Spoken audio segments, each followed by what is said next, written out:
আসসালামু আলাইকুম রহমতুল্লাহ। এ বিশ্ববাসী, আজান শুনে সালাত আদায় করো এবং কোরআন সুন্নাহর আলোয় আলোকিত হয়ে নিজের অধিকার আদায় করো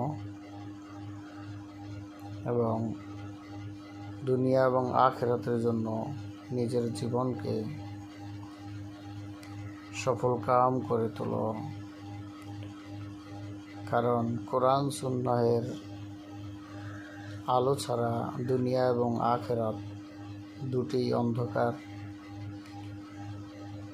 আশা করি আপনারা সকলেই কোরআন সুন্নাহের আলোয় আলোকিত হয়ে নিজের জীবনকে সুন্দর করে তুলবেন এবং অপরকে সহযোগিতা করবেন। আমিও চেষ্টা করতেছি, আলহামদুলিল্লাহ।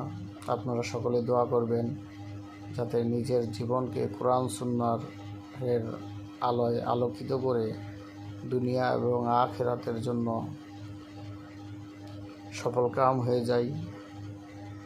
আর সেই সাথে আপনাদেরকে একটি গুরুত্বপূর্ণ তথ্য দিতে চাই। পৃথিবীর মাঝে সর্বপ্রথম মানবাধিকার চুক্তি করেছেন আমাদের প্রিয় নবী হযরত মুহাম্মদ সাল্লাল্লাহু আলাইহি ওয়াসাল্লাম। কোরআন সুন্নাহর আলোতে আন্তর্জাতিক মানবাধিকার কায়েম করা সম্ভব। আমাদের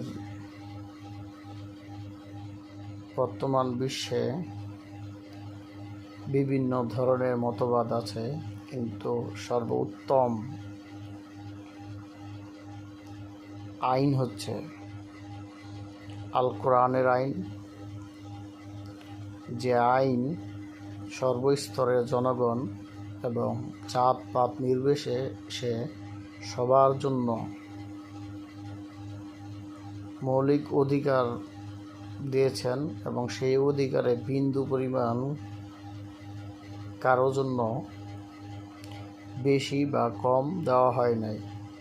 সবাইকেই সবার ন্যায্য অধিকার দেওয়া হয়েছে।